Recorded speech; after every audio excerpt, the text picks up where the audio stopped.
Tonight we're going to have a high-level overview of scoring, ranking, and rotational strategies in AmiBroker.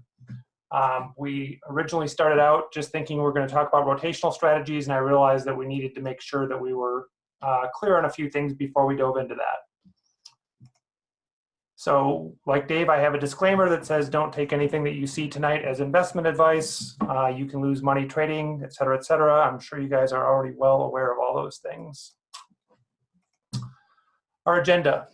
This is the same list that you just saw on Dave's screen a minute ago. So we're going to talk about, like I said, terminology, scoring versus ranking. And then we'll dive into each one of those a little bit. What scoring is and why we use it, what ranking is and why we use it. And then we're going to talk some about AmiBroker rotational strategies, what we can do, what we can't do, things like that. And then we'll spend just a little bit of time at the end talking about things that you might want to do that AmiBroker rotational mode does not support. I should have checked with all of you to make sure that everybody can hear me. So if I could just get a few confirmation yeses that people are hearing my voice right now.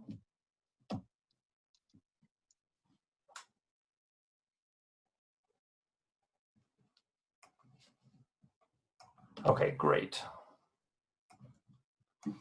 All right, so let's get into it. So scoring versus ranking. The reason that I wanted to dive into this a little bit was that a lot of people use these terms interchangeably, and it's reasonable for people to use them interchangeably because they address very similar concepts. But in strict AmiBroker parlance, a score is a value that has an independent meaning in and of itself. So in other words, if we all take a math test and Dave gets a 98 and I get a 93, 98 is Dave's score and 93 is my score. It doesn't tell us anything about where we ranked in the class. It just tells us what our how many things we got correct versus how many things we got incorrect on our math test. In the world of trading, a score could be the value of an indicator. It could be some combination of indicators that you use, or it could be the result of some other unique calculation that's not necessarily indicator-based. So for example, we could use the 5-day rate of change as a score for each of our symbols. And we'll talk a little bit more about how scores are used in AmiBroker in a minute. In contrast, a rank is an ordinal number, meaning first, second, third, etc., that communicates relative position of the underlying value within the population. So typically, we are ranking, the population that we're ranking within is our trading universe. Generally, that would be your watch list, but it could be any other universe as well. So in the example that I gave before, Dave got a 98, I got a 93. Turns out that somebody else got a 99 and 3 people got a 95. So that would make Dave's rank second and my rank would be 6th, right? So the way AmiBroker does ranking, each symbol that we rank has a different value or different rank for every bar in the backtest. So it's not just that Apple is number 1 and Microsoft is number 2. It's, oh, Apple is number 1 on Monday and Microsoft is number 1 on Tuesday and IBM is number 1 on Wednesday, etc. What we don't know from just the ranks are what the underlying values are. So if we can say, yes, Apple is number 1 today, but we have no idea, even if we know what the underlying ranking metric was, we don't know what the actual Apple value was just from the rank. We lose that information. Of course, we can keep track of both if we need them.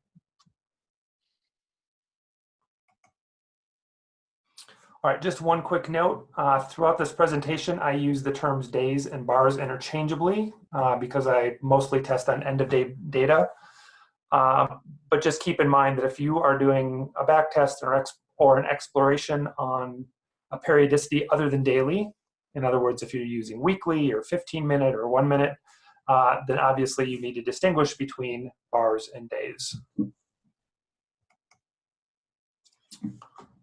All right, so a little bit more about scoring. AmiBroker has a built-in variable called position score.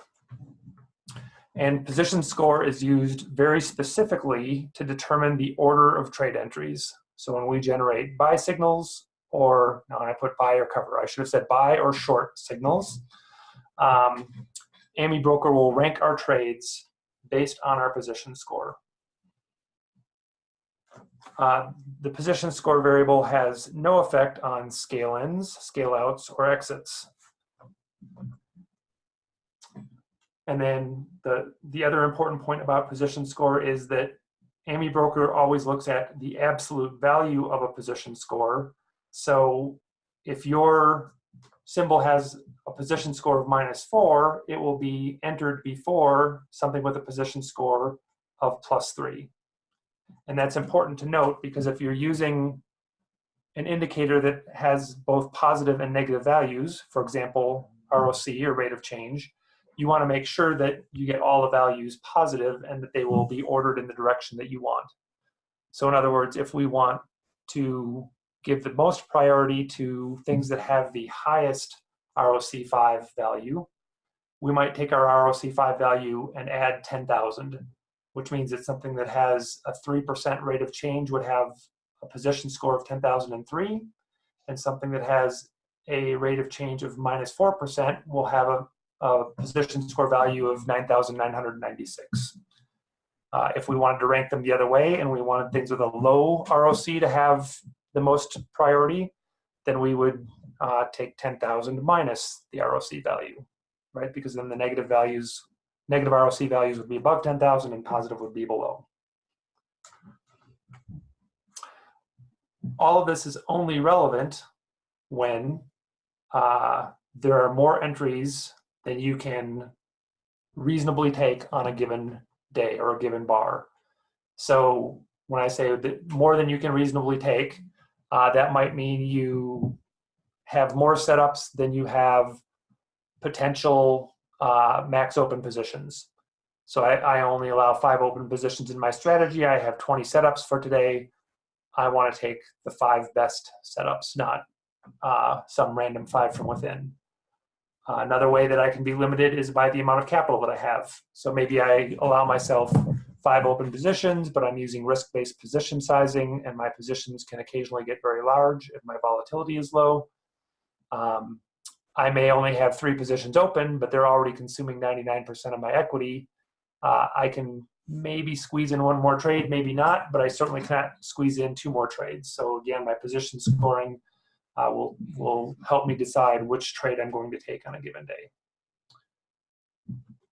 Finally, it should be noted that if you are testing on intraday bars, so let's say 5-minute bars,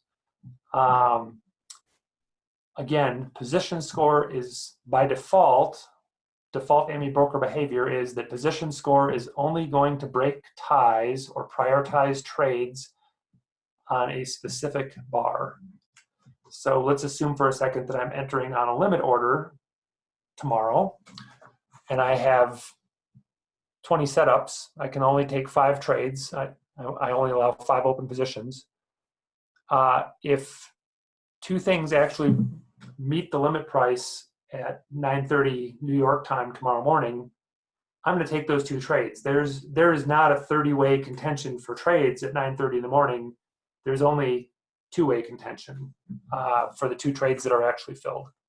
Again, unless we take special measures to say, oh no, we need to consider all 30, and we only want to consider the top 5 within that 30 for the entire day.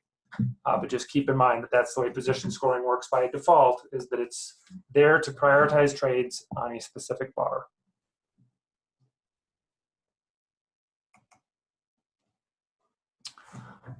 All right, sometimes you need to shift your position score. And we just talked about a case where we might be considering limit orders on Wednesday based on trade setups that happened on Tuesday night. We would obviously want to rank our trades based on the Tuesday value, the Tuesday position score, not based on a Wednesday value, especially an end of day Wednesday value. because that would be looking into the future, and it would be information that you couldn't possibly have when you were live trading on Wednesday. So the rule is, if AmiBroker is managing your next day entries, for example, because you're using set trade delays, then AmiBroker will keep the position score aligned with the entry signal. And by entry signal, I mean either your buy signal or your short signal. So you don't have to worry about shifting it. If you're managing your own next day entries or intraday signals, for example, with limit orders, then you need to make sure that you shift your position score by one place, one day, one bar, whatever, so that you're using the Tuesday night position score to rank trades on Wednesday. Does that make sense to everybody? Because that's an important point, because it's a really easy place to accidentally introduce a future leak.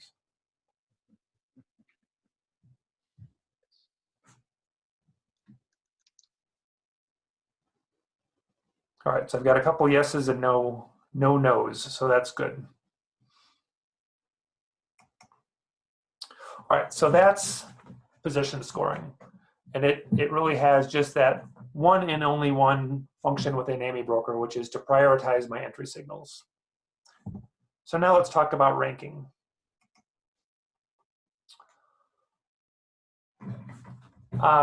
Some of the reasons that we might want to use ranking, one would be, let's assume that maybe you only want to take the 50 most volatile stocks in the S&P 500.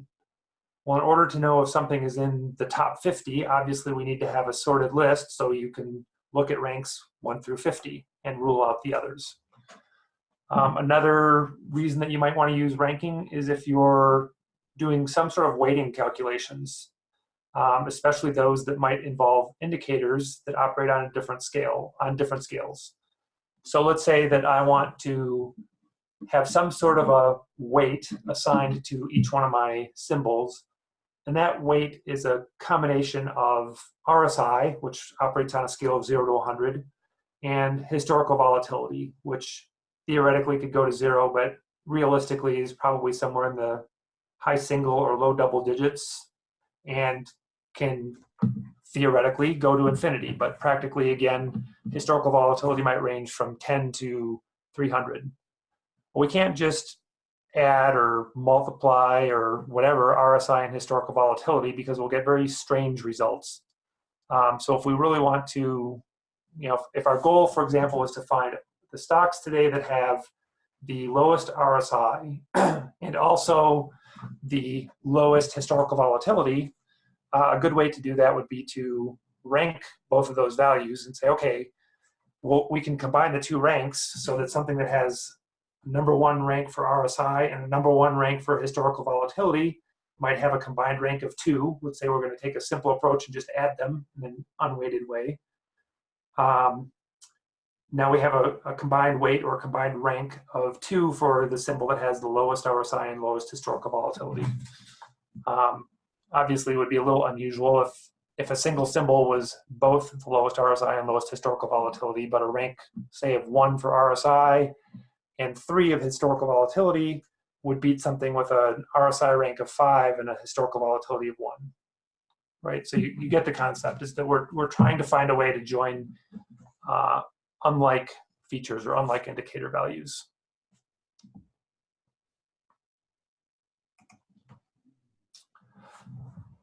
The way that we do ranking in AmiBroker, ranking is basically a big sort. And as I said at the beginning, it's not just a sort of all the symbols against each other. It's a sort of all the symbols against each other on every single bar. So there's a lot of sorting to do. The way that we do this in AmiBroker is for every symbol that's going to be ranked, let's say that it's every symbol in the S&P 500. We're going to create a static variable that holds the value to be ranked. So if we're ranking on RSI, we're going to create a static variable with a name like Apple RSI. Apple being, I'm sorry, it's going to be the other way around. It's going to be RSI Apple. So the indicator name and then the symbol name.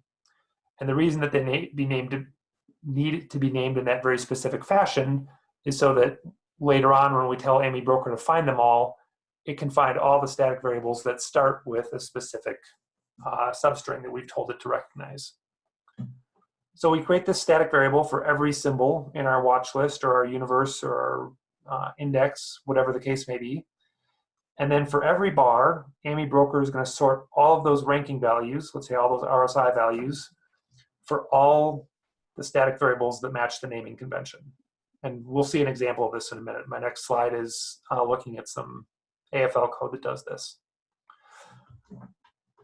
The highest ranking value is assigned a rank of 1. The next highest has a rank of 2, etc. So that means if I wanted to rank, say from low, if I want to give the best rank to the lowest RSI, I would have to store a value like 100 minus RSI so that I get all of those reversed, because otherwise AmiBroker is going to give rank number 1 to something that has an RSI of 100. AmiBroker does have 2 modes. It has 1, 2, 2, 4 mode, which means that if 2 symbols have the same ranking value on the same bar, then they both get the same rank. So if Apple and Microsoft both have an RSI of 60 today, and Apple has a rank of 12, then Microsoft will also have a rank of 12. You can also use 1, 2, 3, 4 mode, which says that Apple and Microsoft will be given different ranks, although you don't know whether Apple will be 12 and Microsoft will be 13 or vice versa. You just get what you get. But in either case, if let's say Facebook has the next lowest RSI and that's a value of 57, in either case, Facebook is going to have a rank of 14. So whether Apple and Microsoft both take 12 or one takes 12 and one takes 13, the next rank is still going to be 14. So in other words, the rank is basically one more than how many symbols are ahead of you in the ranking. So if you're ranked number 5, it means there are 4 other symbols ahead of you in the ranking order. Make sense? Okay, no disagreement. I'm going to take that as a yes. So let's look at a bit of code. All right, so I know that this is a little bit small. I was trying to get it all onto one slide so that we could kind of grasp the whole concept. But in this example, we're going to rank by RSI 2. So the first if block there, those of you that have been in some of my other classes, you should recognize that.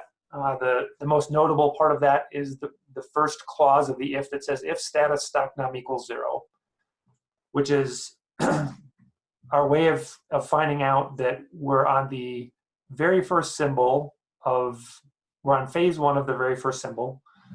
So no other symbols have been loaded into AmiBroker yet, nor have they executed their phase 1 AFL.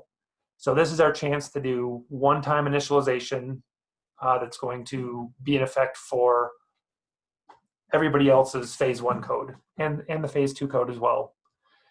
And the reason that we want to do that is if we need to use our ranking value, say as part of our entry, our example earlier was, well, maybe we want to identify the top 50 elements, symbols in the S&P 500.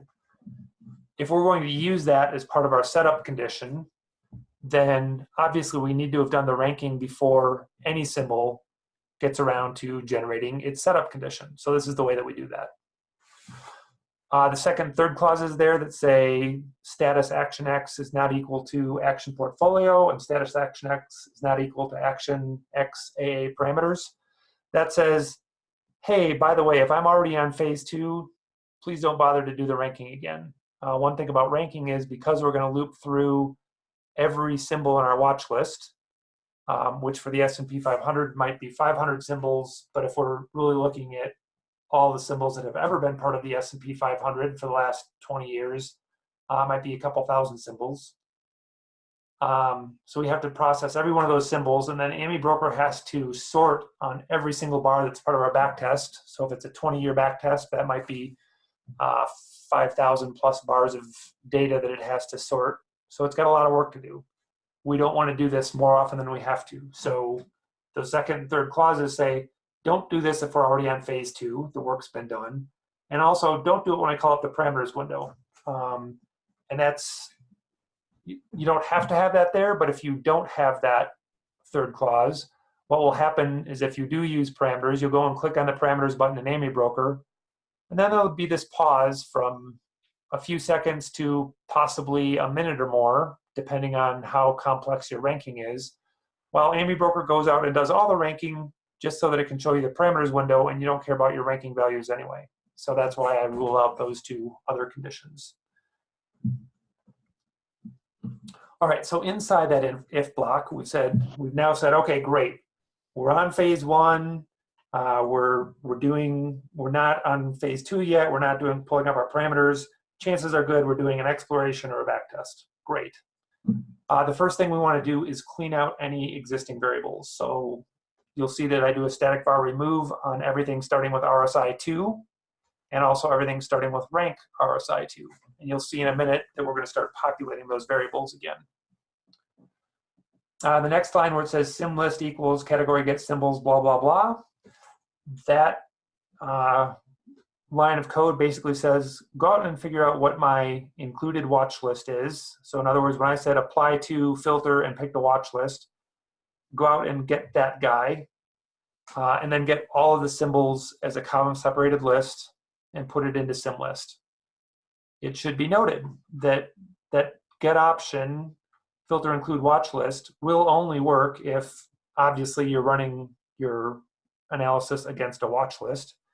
And furthermore, only if you're running against a single watch list. If you've selected 2 watch lists in your apply to filter window, AmiBroker is just going to take the first one. And it's probably going to give you snotty error messages saying, well, you know, you can't get both of them if you've selected 2 watch lists and try to use this, it's not going to work. So just keep in mind that this particular logic will only work if you have a single watch list selected. So we get the list of symbols from the watch list. We put that into a variable called symlist. And then we have our for loop, which uses string extract to take out one symbol at a time, and it keeps going until it gets to the end of the list. In other words, until string extract returns an empty string. So that's what the for loop does. Inside the for loop, we've got a little trace statement there. You'll see that that's kind of in my typical format where I say if do trace, which is a variable that I set at the top of my AFL so that I can turn off tracing when I'm not using it, because again, tracing will slow down your code. And the trace statement just says, hey, I'm setting ranking information for this symbol, and it tells me what TK-sim is currently set to. So that's a way that I can go back and do some debugging and see what's going on if my loop is getting hung up or if the values aren't right or whatever. I'm then going to do a set foreign on TK-sim, so that tells AmiBroker, hey, I know you think that you know what the current symbol is right now. It's whatever stock num 0 is, but I want you to set the default symbol to something else. So my open, high, low, and close are all set to whatever symbol is in TK-sim, and I can use functions like RSI that don't take parameters, that don't take price parameters. Now RSI actually happens to have an RSI-A variation where I can pass some other price other than the default close price of the current symbol. But if you're using other indicators, for example, ATR or ADX or things like that, you're going to have the current symbol set. So set foreign is the standard way to do that. So we calculate our RSI2 on whatever the first symbol is. And then the next thing that we want to do is see if this is a value that we really want to rank. Our original goal was find the top 50 symbols based on some criteria, which is RSI2 in this case, in the S&P 500. So given that our S&P 500 current and past watch list in Norgate, if you're using Norgate data, is a few thousand symbols, on each day, so let's say we're starting on January 1st, 2000. On January 1st, 2000, we don't want to rank all let's say it's 3,000 symbols. I don't know how many it is actually. I think it's less than that. We only want to rank the 500 that are part of the S&P 500 on January 1st, 2000. So what we're going to do is we're going to go out and ask Norgate. We're going to call Norgate index constituent time series on the index name, which is $SPX for the S&P 500. You'll see that's defined right at the very top of the screen. And we're going to ask Norgate, okay, is the current symbol, which was set by set foreign, in the S&P 500, and give me back an array called inIndex, which is true on all the days that this symbol was in the index, and it's false on all the days that it was not. So for example, if our current symbol were Facebook, for all the dates before sometime in the middle of 2012 when Facebook started trading, that value is going to be false. And for all of the values from that date in 2012 through the present, inIndex is going to be true. And then finally, we get to our static var set, which is going to be RSI2 plus the symbol name. So that's the name of our static variable. And then that second clause there says, if inIndex is true, in other words, if this symbol is in the index on any given day, set our static variable to 100 minus RSI2. In other words, we're trying to prioritize the stocks that have the lowest RSI value. Otherwise, if this symbol is not in the index, use a very large negative number so that we don't need to worry about it. Right? This is not scoring, so we're not looking at absolute value. Ranking, using static var generate ranks, always just looks from highest value to lowest value. So by using a very low negative value, we're guaranteeing that this symbol would end up at the end of the ranking order for the days that it's not in the index. All right, so that's the end of our for loop. So in brief summary, what we've done here is we've said we're going to find all the symbols in our watch list. We're going to process each one of those symbols. And for every symbol, we're going to create a static variable that has the ranking value. In other words, the 100 minus the RSI2 value in a static variable. When we're done with that loop, we get down to those last two lines where it says, now actually do the ranking. And that calls static var generate ranks. And that's a built-in AmiBroker function. It's been around for a few generations now. And we pass it a couple things. The first thing we pass it is a string that says, AmiBroker, how are you going to name the static variables that hold the ranks? And we've told AmiBroker, I want you to start those static variables with rank. The next string, RSI2, is what tells AmiBroker, how do you go out and find all the static variables that I just created that have the values which will be ranked? And we just created a whole bunch of static variables that started with RSI2. RSI2 Apple, RSI2 Microsoft, RSI2 Facebook, et cetera, all the way through the S&P 500. And then the final parameter in the static var generate ranks is the 1224, which means we're using the version of ranking where if two things have the same underlying value, then they will also get the same rank. And then finally, that final curly brace gets us out of the hole if this is the first stock in the backtest, if status stock them equals 0. So you put this in at the top of your code, and when we hit our first symbol, we do all the ranking for all, several thousand symbols that are in the S&P 500 historical watch list. So great. Now, what do we do with that? So let's assume that we want to use that ranking value in our entry logic. And in this case, I just went directly to a buy. I didn't mess around with the setup.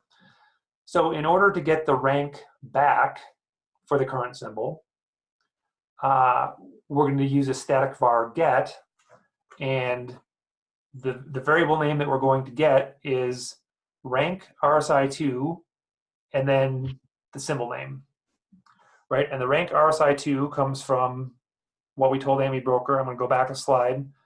In this last line, we told AmiBroker, when you generate ranks, I want you to start everything with the word rank, and then my variable started with RSI2, so AmiBroker uses that also, and then the symbol name, right? So those have to match. When we tell AmiBroker static var generate ranks with rank and RSI2, then when we go to retrieve our value with a static var get, we're going to use rank RSI2 and the symbol name, which is what the name function returns, right? So RSI2 rank now contains numbers between 1 and 500, and then, well, actually it'll be at least, if there are really 500 things in the S&P 500, then the ranks will go to at least 501, because everybody who wasn't in the S&P 500 will have the rank of 501, right? Right now, I think there are a few more than 500 things in the S&P 500 because, for example, we have both Goog and Google in the S&P 500. So don't be surprised if you see ranks a little bit higher or lower than 500. So RSI2 rank goes out and gets those values, and again, that's an array. So on January 1st, 2000, Apple will have one rank. On January 2nd, it'll have a different rank. On January 3rd, it'll have yet a different rank, or maybe not. Maybe it'll keep its rank for several times in a row, but it could potentially be different on every single bar. Next line, I see that I have a typo. So what I meant to do there was go out and get my RSI2 value, but what I did is I retrieved the same variable name again. I will fix that before I send the slides out. But we stored all of our RSI2 or 100 minus RSI2 values in a static variable. Those static variables are all still around, so that if we want to go back out and retrieve them, we can do that. Sometimes it's faster to retrieve the static variable than it is to recalculate the value that you use to rank on. And then finally, in our by statement, we're going to have, any number of additional rules there, but one of our rules is going to be that the RSI2 rank has to be less than 50. Right, so now we've achieved our goal of saying we're only going to trade the 50 stocks in the S&P 500, or the top approximately 10% most of the time, the top 50 stocks that have the lowest RSI values.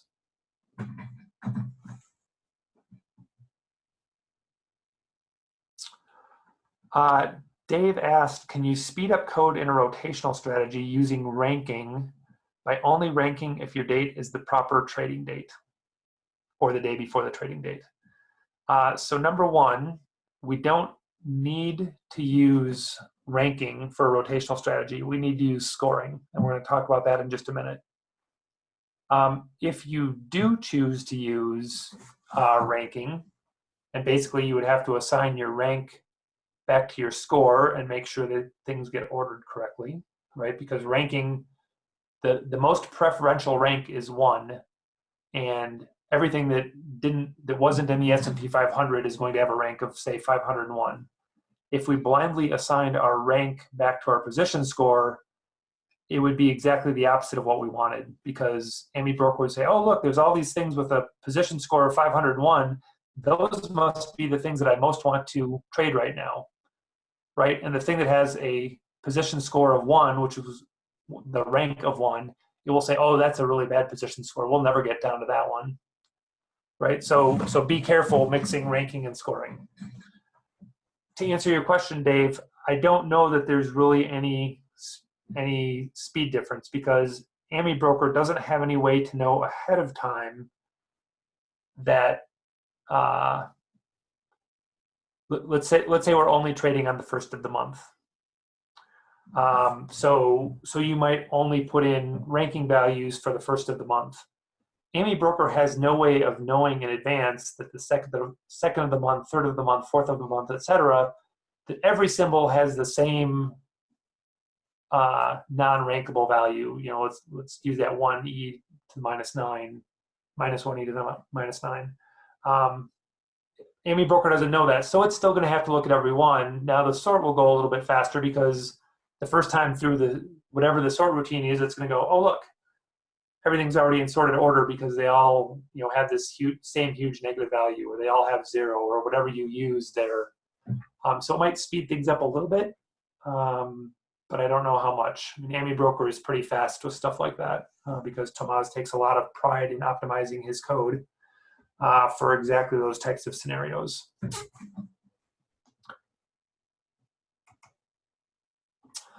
All right, so now we've talked about scoring, we've talked about ranking. Let's move on and talk a little bit about AmiBroker rotational strategies. So first, let's make sure we're all on the same page about what a rotational strategy is. So my definition of a rotational strategy, and I think this is consistent with AmiBroker's definition, is rotational strategies are strategies that enter and exit on a periodic basis. So could be daily. More often it's either weekly, monthly, quarterly, or annually, right? So I only trade on the first day of every month or the last day of every week. Usually, not always, but usually a rotational strategy is fully invested in whatever the n best trading instruments are based on the position scoring, right? So the basic idea behind a rotational strategy is I have $10,000 worth of equity. I want to split that evenly between whatever the 5 best instruments are for me to be trading right now. So I'm going to put $2,000 into each of 5 different symbols, and the 5 that I pick are going to be based on my scoring. And then finally, rotational strategies usually only exit a position. In other words, a symbol only leaves the rotation if they're forced out by something with a higher rank or a higher score, right? So if I say, well, right now my 5 symbols are Apple, Microsoft, Facebook, Amazon, and Google, then I'm only going to kick Google out when something else comes along that has a higher score, or possibly when it may not even be that something has a higher score. It might be that Google has to fall below some predefined ranking within the rank of scores.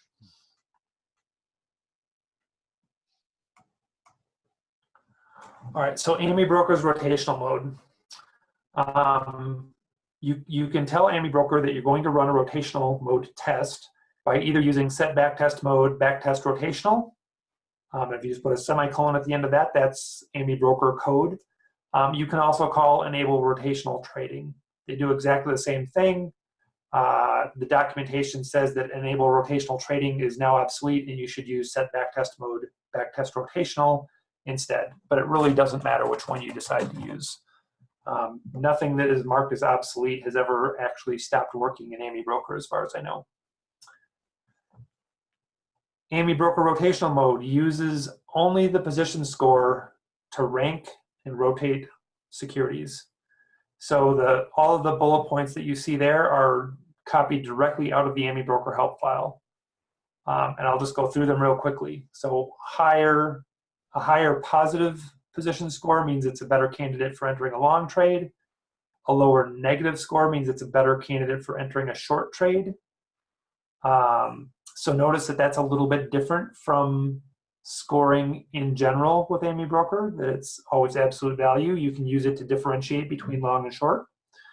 A position score of 0 means that you don't want to trade that symbol on that bar, and that if there's already an open position in that symbol, that it should be exited immediately. You can also set your position score equal to a constant named score no rotate, which means that basically all of the trades that are currently open are going to stay open. And you'll see the 2 little asterisks there. We'll get to that in just a second. There's another predefined constant, score exit all, which causes the rotational mode backtester to exit all the open positions, regardless of any other settings. It just says, get out now. For both of these, it's important to note that if any symbol has their position score set to one of those values, it affects the entire rotation. So it doesn't just have to be a symbol that currently has an open position. If some random symbol within your S&P 500 has the position score exit all, Doesn't matter what anybody else's position score is set to, AmiBroker is going to exit all your positions. And that's what the two asterisks are for on the second to last bullet point, and that's explained in the very last bullet point.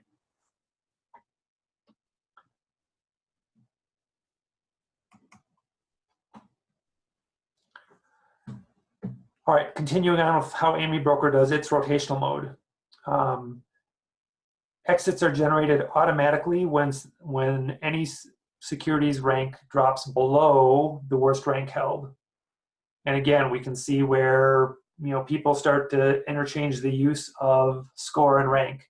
So even within the AmiBroker documentation, Tomaz says your entries will be controlled by your position score. By the way, the ranking of the position score is what can kick you out of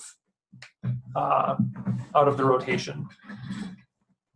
So if you specify worst rank held as 15, that means that to get into the rotation, you have to be in the top 5. For example, in our previous example where we said we only have 5, our max open positions is set to 5. AmiBroker says, great, 5 open positions, 20% of equity each. On the first trading day, I will take the 5 best things from the S&P 500. In other words, the 5, well, we haven't really talked about what the scoring is. We only talked about ranking to narrow us down from 500 to 50. But I'll take the 5 best.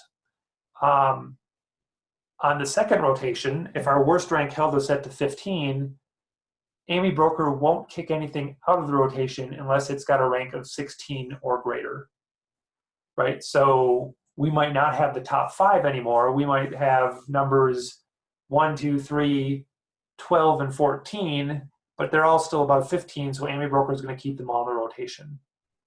When one of those falls below 15, AmiBroker will exit that position and take the top ranked symbol that's not already in the rotation. So let's say that our number 14 goes to 16 on the next rotation. That one gets kicked out. 1, 2, and 3 still hold those ranks of 1, 2, and 3. So AmiBroker would say, oh, number 4 is the highest ranked thing that's not currently in the rotation. Let's enter a new position on number 4. And then finally, all of your entry and exit signals, so buy, sell, short, and cover, all the prices, buy price, sell price, short price, and cover price, are not used if you're using AmiBroker's built-in rotational model. And again, I'm quoting from the AmiBroker help file. The rotational trading mode uses buy price and buy delay from the settings trade page as the trade price and delay for both entries and exits on both the long and the short side. So that's a little counterintuitive that whatever I set as my buy price in the settings window is going to be in effect for my entry of long trades. It's going to be the price that's used for my exit of long trades. It's going to be there for my entry of my short trades and my exit of short trades. So let's assume, for example, that you're doing something a little crazy and you always want to enter your long trades on the close and your short trades on the open. You can't do that with AmiBroker's built-in rotational mode. You have to use the buy price and buy delay. You can't set those from within your AFL the way you would probably normally think to do it. AmiBroker is going to use the values from the settings, not anything you set in the AFL. So clearly there are some limitations to using AmiBroker's rotational mode. So looking beyond AmiBroker's rotational mode, here are some things that are not supported. We just talked about one, which is what if you wanted to have different prices for long and short entries, for example, or if you wanted to have prices that were somehow different than open, high, low, close that you can set in the parameters window or in the settings window. All of that, again, would be kind of unusual. We can't have any sort of indicator-based entries or exits at periodic intervals. Some people think of that as a rotational strategy. Oh, yeah, I only trade on Fridays, but I enter on a limit order. I look for my setups on Friday, and I enter on a limit order on Monday. and I take whichever trades meet the limit, and it might be 5, it might be 3, I just don't know. That's not a rotational strategy. That's just a periodic, regular old indicator-based strategy. Exits on non-rotation days. So let's say there's some other condition where we don't want to exit all symbols, but we want to exit specific symbols for some other condition. Maybe something falls out of the S&P 500 and we don't want to hold it anymore. That's something that's not easily handled by the built-in rotational mode. Rebalancing, which is a big one for a lot of people with rotational mode. If you have a rotational model that tends to hold on to symbols for a long time, and let's keep using our working model of 5 positions at 20% of equity each. So we get into these 5 positions and we hold them for the first month, and then we hold 4 of them for the second month, and we hold those same 4 again for the third month. Well, some of them might be doing better than others. So now instead of having a nice 20% in each symbol, we might have 35% in one symbol and 18% in another, etc. And a lot of people, when they do rotational strategies, would prefer that every month or on some other periodic basis, we say, well, we're going to take that 35% position and we're going to scale out of it so we get back down to 20. And we're going to take that 18% position and we're going to scale into that one to bring it back up to 20, so that I know that at the beginning of each month, or whatever my rotation frequency is, that all of my positions are back to being the same size. Another way to think about that sort of exercise is it's profit taking, right? Because the symbol that's now up to 35% of equity has most likely grown, right? It's done really well. If our overall equity has stayed more or less the same, and Apple is now 35% of my equity, it means Apple's been going up in price. So by bringing it back down to 20% of equity, I'm selling off some Apple at a good price and taking some of my profits. Likewise, if Microsoft is now only 18% of my equity, it means Microsoft has been underperforming. I'm scaling in. I'm basically buying more Microsoft at a better price, or what some people would call averaging in if you're more like in the mutual fund world and things like that. So both of those operations can make some sense, and it's also nice to know that your overall portfolio is well balanced the way that you had originally envisioned it. You can't do that with AmiBroker's built-in rotational mode, so you have 2 choices. One is that you can just exit all your positions and re-enter on every rotation day if you're writing your own code, right? So that means that every time I re-enter and tell AmiBroker, hey, enter a new position with 20% of equity, I'll automatically be rebalanced. There are 2 downsides to that. One is that I'm going to generate extra commission costs, and the other is that I won't have any idea from my backtest report how long on average I really held positions. Because if let's say Apple stays in my rotation from January through June, that should have shown up as 6 months worth, or about 126 days of hold time. But if I'm selling it and rebuying it at the beginning of every month, then my average hold time for everything is probably going to be right around 21 trading days, right? So you lose a little bit by that buy and sell, buy and sell, buy and sell approach. But it's much easier to code than my other go-to solution. As you know by now, my solution for everything is write it in a custom backtest. So it's not that hard to write a function that you can use in your custom backtest routine to say, hey, on the rotation day or on some other periodic basis, go out and look at all the positions, and the ones that are too big, scale out of those, and the ones that are too small, scale into those. Another thing that doesn't work so well in AmiBroker's built-in rotational mode is having multiple symbol pools. So what if I have, let's take an example of the good old stocks and bonds 60-40 portfolio, but I want to rotate through the best stocks and the best bonds for any given month. So I want to have one pool that's the S&P 500 stocks to pick from for my 60% part of my portfolio, and then I want to have a smaller set of bond ETFs that I can choose from for the 40% of my portfolio. AmiBroker's built-in rotational mode has no idea how to do that. So again, if you want to do that, you're back to writing your own code in a non-rotational mode. Likewise with some types of long-short strategies. We saw earlier that you can rank your symbols so that there are long entries and short entries, so AmiBroker can handle some amount of that. But depending on what your rules are and how you want those longs and shorts to be balanced and things like that, you may very quickly find yourself beyond what AmiBroker can handle.